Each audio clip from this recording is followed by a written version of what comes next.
अस्सलाम वालेकुम स्टूडेंट्स। तो आज से मैंने स्टार्ट किया है बायोलॉजी को पढ़ाना। ठीक है।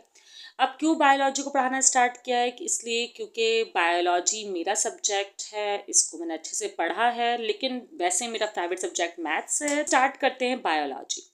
अब ट्रांसपोर्ट चैप्टर 9 हम स्टार्ट करने वाले हैं। ट्रांसपोर्ट से वो वाली ट्रांसपोर्ट नहीं है पब्लिक जो कि आप लोग यूज़ करते हैं, बस वैगन वगैरह। ये है ट्रांसपोर्ट बॉडी, प्लांट या एनिमल की बॉडी में मूवमेंट ऑफ न्यूट्रिएंट्स या वेस्ट प्रोडक्ट, या आप कह सकते हैं कि और क्या चीज़ होती है, गैसेस, बिल्कुल उसकी मूवमेंट या ट्रांसपोर्ट को ट्रांसपोर्ट कहते हैं। अब आप यहाँ देखने वाले हैं कि हम किन किन टॉपिक्स को जो है कवर करने वाले हैं, मेजर कॉन्सेप्ट क्या है। यहाँ लिखा हुआ है कि आप लर्न करने वाले हैं ट्रांसपोर्ट इन प्लांट, सही है।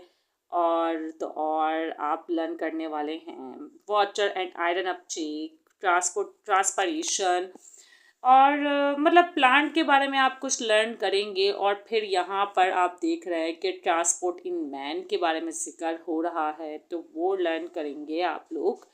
ठीक है, डन। अच्छा, तो ये सब आप पढ़ने वाले हैं।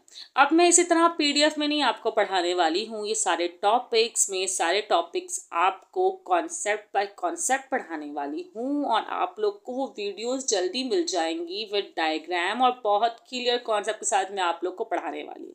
ठीक है। अच्छा, पहले ना इंटरेस्ट जो होता है ना स्टूडेंट्स को, वो होता है ट्रांसपोर्ट इन एनिमल्स में। तो हम क्यों ना ट्रांसपोर्ट इन एनिमल्स पहले स्टार्ट करें, एंड देन जो है वो हम सेकंड टॉपिक्स जो है मतलब ट्रांसपोर्टिंग प्लांट वो ही पढ़ेंगे। लेकिन वो आपके कमेंट्स के बाद मैं अंदाज़ा लगाऊंगी कि मुझे पढ़ाना चाहिए नहीं पढ़ाना चाहिए, क्योंकि मैंने जो ये वीडियोस बनाई हैं ब्लड पर, कंपोनेंट ब्लड पर, ब्लड ग्रुप्स पर, ब्लड ट्रांसफ्यूजन पर, ये काफ़ी डिटेल में मैंने जो है वो वीडियोस बनाई हैं। तो आप लोग की अगर सपोर्ट मिलेगी तो ही मैं आगे जो है इसको कंटिन्यूस रखूँगी।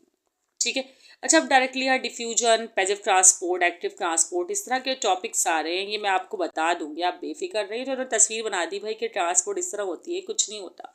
अच्छा देखिए भाई, अब यहाँ पर लिखा हुआ है every organism require number of substances of their survival and maintenance of healthy life. मतलब कि हमें सर्वाइव करने के लिए बहुत सारे सब्सटेंस चाहिए होते हैं। मतलब हम लोग बहुत कॉम्प्लिकेटेड है भाई, सही है। ऐसे फीमेल्स कॉम्प्लिकेटेड नहीं है, सब पूरे ह्यूमन बीइंग की बात हो रही है। ठीक है, ओके।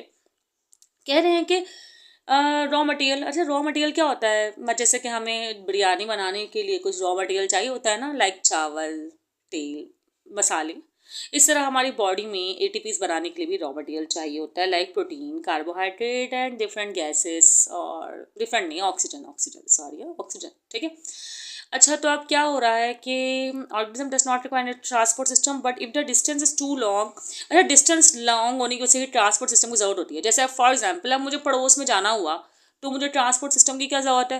दरवाज़ा बजाया, बाहर निकले, दरवाज़ा बजाया और गए। ऐसा ही है ना। अगर मुझे दूर जाना है कॉलेज, यूनिवर्सिटी, तो फिर ही मैं ट्रांसपोर्ट सिस्टम को यूज़ करती हूँ। इसीलिए जो ऑर्गेनिज्म बहुत छोटे होते हैं लाइक एमीबा और वन सेल्ड ऑर्गेनिज्म होते हैं, उन्हें किसी ट्रांसपोर्ट सिस्टम की ज़रूरत नहीं होती। वो तो भाई एक सिंगल सेल होते हैं, सेल के आर पार मेम्ब्रेन के जरिए जो है मटेरियल इंटर हो रहा होता है और मटेरियल बाहर जा रहा होता है, तो कोई ख़ास इतना मसला नहीं होता है ना, समझे ना आप। तो जो ऑर्गन, वेसल्स, वेन्स, आर्टरीज और बहुत कुछ जो चाहिए होता है, वो उन ऑर्गेनिज्म को चाहिए होता है जो थोड़े से बिग इन साइज होते हैं। ठीक है। अच्छा, आप कह रहे हैं कि प्लांट, अच्छा यहाँ लिखा हुआ 2 पॉइंट लिखे हुए ना ट्रांसपोर्ट सिस्टम को रिक्वायर करने के लिए। एक तो ये कि transport of raw material from environment to organ. चलो भाई, हमें पता है इन्वायरमेंट से ही, बाहर से ही, जैसे हम सांस ले रहे हैं तो एयर से, ठीक है। कुछ खाना खा रहे हैं तो खाने से, सही, वो तो हम समझ गए। अब लिखा हुआ transport of metabolites from cell to organ. जब हमारी बॉडी में चला गया उसके बाद भी तो ट्रांसपोर्ट हो रही है, सेल से ऑर्गेन में, किसी भी ऑर्गेन से सेल में, सो ऑन। ठीक है।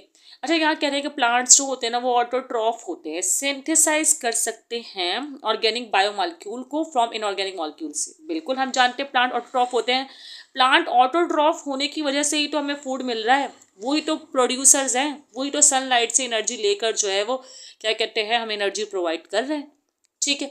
अब इसमें कह रहा है कि इन्वायरमेंट से प्लांट को मिलती है, बिल्कुल सही है भाई, सॉइल से उसे मिलती है, सनलाइट से, वाटर तो इन्वायरमेंट से ही मिल रही है ना। अच्छा, अब लिखा हुआ है एनिमल्स जबकि बनिस्बत हेटरोट्रॉफ होते हैं। हाँ भाई, हम ऑटोट्रॉफ नहीं, खुद कुछ नहीं कर सकते। सही है, हमें फूड चाहिए होता है, वो भी बना बनाया फूड। उसको फिर हम डाइजेस्ट कर लेते, चलो कहते हैं चलो आ गए हो बॉडी में तो करो, चलो डाइजेस्ट कर ही लेते हैं, तो मैं छोटे छोटे मॉलिक्यूल्स में ट्रांसफ़र करके ना बॉडी में ट्रांसफ़र कर ही लेते हैं। ठीक है। अब जब वो ट्रांसफ़र कैसे होगा, वो ट्रांसफ़र होगा ट्रांसपोर्ट के ज़रिए, और ट्रांसपोर्ट का सबसे बड़ा जो है वो पार्ट क्या है, वो ब्लड है। ठीक है, अब हम बाकी जो है डिटेल में मैं आपको ट्रांसपोर्ट इन मैन जो है एनिमल से स्टार्ट करवाऊंगी, हार्ट वगैरह तमाम टॉपिक पढ़ाऊंगी। ठीक है, लेकिन वो आप लोग कमेंट्स कीजिएगा आप लोग को कौन कौन से टॉपिक पढ़ने हैं, और मैं जल्द ही वो वीडियो अपलोड करने वाली हूँ।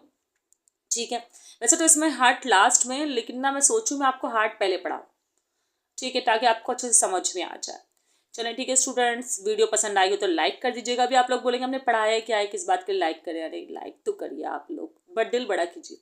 ठीक है, और दुआओं में याद रखिएगा। और वीडियोस जो है वो बहुत जल्द मैं अपलोड करने वाली हूँ। मैंने बहुत लेट वीडियोस बनाना शुरू किए हैं बायोलॉजी में, इसलिए लास्ट चैप्टर से स्टार्ट कर रही हूँ। बाकी आप लोग मुझे बता सकेंगे कि किस टॉपिक के बारे में आपको पहले पढ़ना है, कमेंट में मेंशन कीजिएगा और मैं पढ़ा दूँगी। ऐसा कोई मसले की बात है ही नहीं। सही, अपने आप लोग मेरे। ठीक है स्टूडेंट्स, दुआ में याद रखिएगा। अल्लाह हाफिज़।